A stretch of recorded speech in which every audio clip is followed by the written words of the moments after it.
So, magsisimulate tayo ng cloth para dun sa ating scene. Halimbawa, yung table ninyo is meron nakapatong na tela. No? Sa simulation kasi, cloth, may dalawang element. Active and passive body. Active. Yung active is yung cloth. And yung passive, kung saan siya magko-collide or yung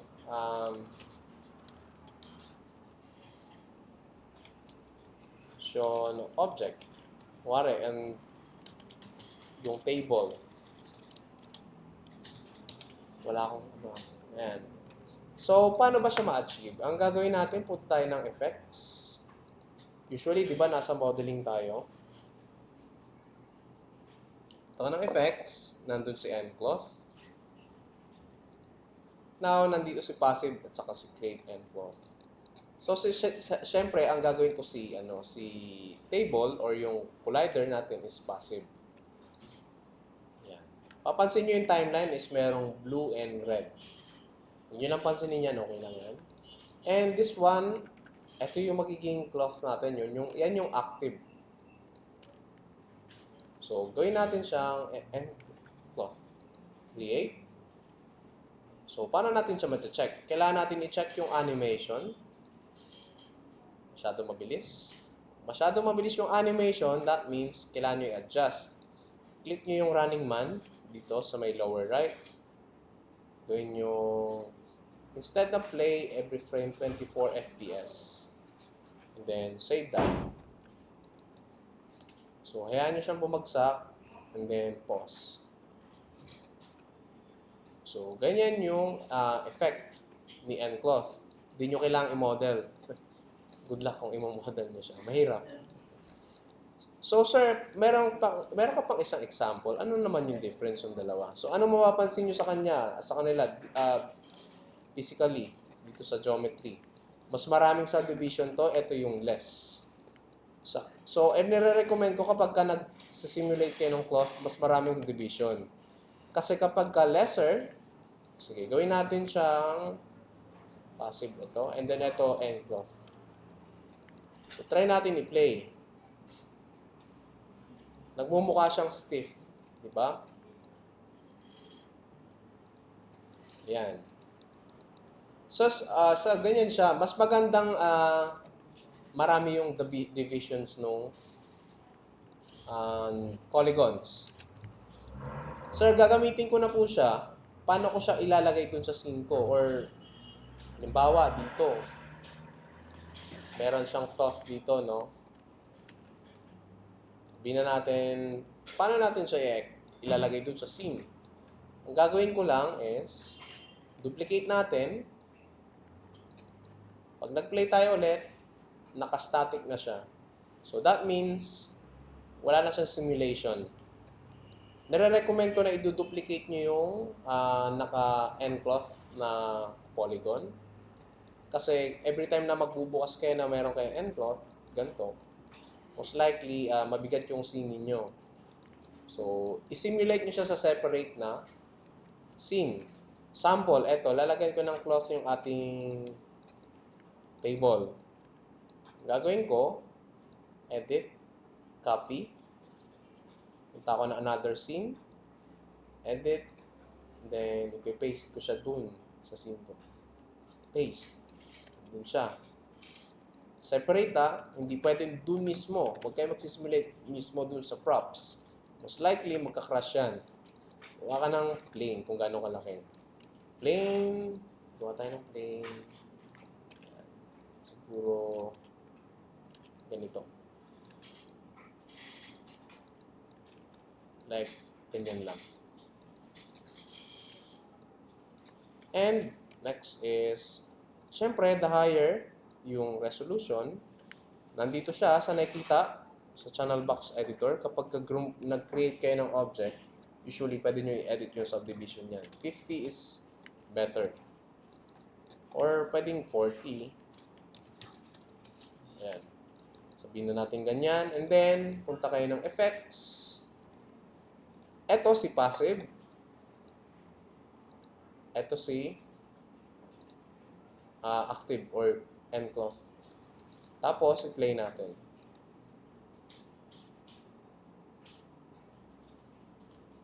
Oh. Pagka tumitigil, ibig sabihin yung buffer, yung kulay red, is hindi pa nababasa. Pwede nyo extend yung timeline. Play natin. Bagal. Okay. So, sir, kapos yung timeline, hanggang 200 lang, pwede bang i-extend? Kasi ang bagal ng bagsak ng cloth. Pwede siyang i-extend. Type mo lang dito, kunwari, 20,000. Pwede yan. And extend mo lang siya. And hayaan mo lang mag-play. Chill ka muna, hayaan nyo na muna bumagsak. Yan, tumigil siya. Ibig sabihin, yung kulay red na buffer, hindi niya pa nababasa. Kailangan may pause. Pause mo lang. Tatakbo yung kulay red. Ibig sabihin kasi ng kulay red is simulation. Ano nangyari? Nalaglag? What? Okay.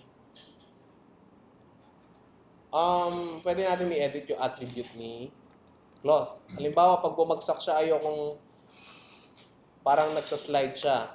Ang attribute doon, ang gagamitin natin, select mo lang yung object, punta ka dito sa may shapes, and then yung enclosed shape, gawin mong dump, gawin mong 1. Okay.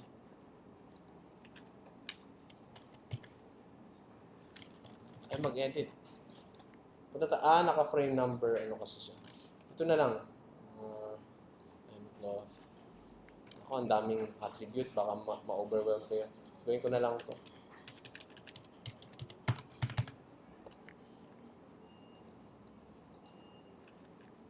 Ayaw niya ma-edit. Yan. Try natin i-simulate. Tayo lang natin.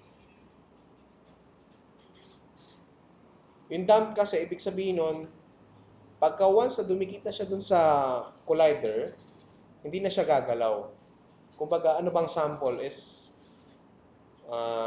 yung tela na basa, pagka binagsak mo siya dun sa collider, hindi siya magpo-fall. Try natin i-play. Nalaglag pa dun. Siguro yung friction na lang. Pause natin. Dagdagan natin ng friction. Ay, mag-edit.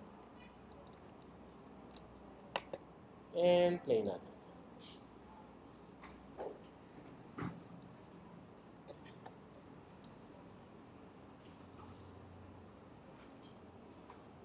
Antayin natin yung bagsak. Antayin natin yung closing. Okay. Then, okay. Ayun, hindi na siya bumabagsak. So, while waiting, punta muna ako dun sa ating Maya scene. After neto, magsisimulate tayo ng kunwari cortina dun sa scene nyo. Pause. Bagal ng bagsak. So, ayan. Kung halimbawa medyo okay na siya, i-duplicate ko. Control D. Ayan na siya. So, pwede na natin siya ilagay dun sa main scene. Paano natin siya ilalagay? Edit. Then, cut. Then, edit. Paste. So, pwede na siyang ilagay dun sa scene. Kaso lang, gusto ko pa siya i-modify. Dun ngayon papasok yung blender, which is yung kanina na ginawa ko. Doon. Buksan natin yung blender.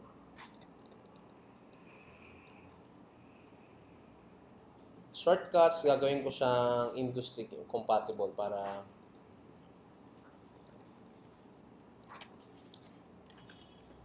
okay, so ngayon, halimbawa gusto ko siya i-edit. Sir, ang boring nung nung tela, parang napaka-flat, no? I-edit natin siya sa Blender. First is i-export ko siya. Export ko yung selection. Punta ako ng desktop. Wari, lagay natin dito tela para wala nang arte. File. I-import ko ngayon yung in-export ko. So, gamitin natin si Wavefront OBJ. Ilagay ko siya sa my desktop. Desktop ba? Hindi natin export ko. Selection. Hindi pala object. Export natin as object. Tela. And, so natin, file, import, and then, si Wavefront. Ito akong desktop, nandun si Tela. Ayun siya. So, i-sculpt natin siya kasi masyadong boring, no? Si sculpting nandito sa Blender. So, naka-industry compatible naman ako. Most likely, yung movement is same lang sa Maya. Kaso lang, medyo iba yung UI. Nandito yung outliner, nandito yung mga modifiers, etc. Huwag nyo munang pansinin. Punta kayo ng sculpting. Sana yung mesh ko? Nawawala. Ayun. Sculpting. Oh my. Model, sculpting, asan ka na? Nawawala yung mesh ko.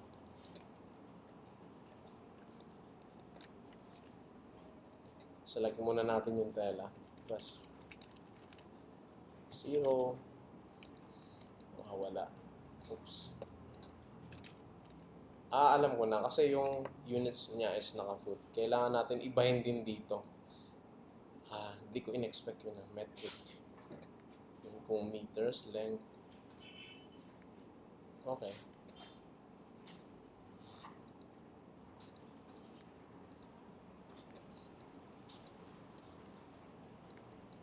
Oh my. Nasaan siya? Okay. Found it. Viewer. Sculpting.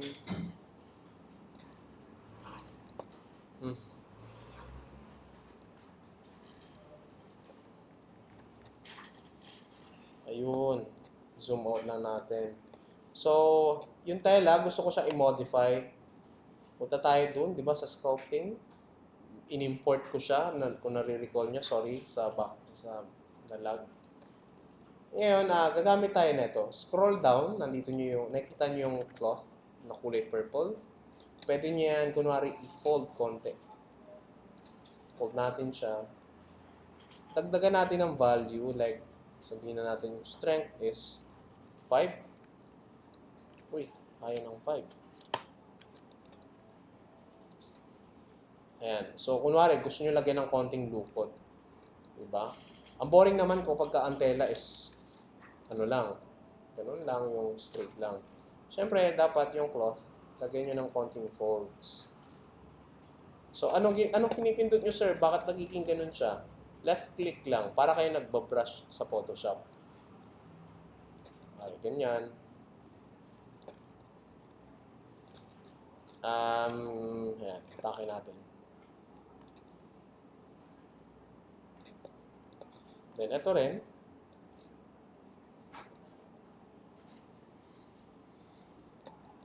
So, sir, masyadong lukot. Ando natin. Gawin natin, up. So, may makikita kayong mga tools dyan. Pwede kayong gumamit ng grab tool, which is eto. Deform. Try natin si grab tool. Try natin siyang sculpt. Ayan.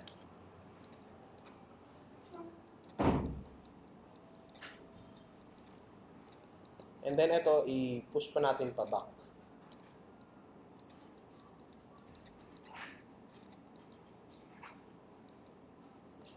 Ayan. So, kung okay na siya, balik tayo ng layout. Then, i-export ko siya ulit. File, export as, saan yun? Wavefront.obj. Save ko siya as sculpt.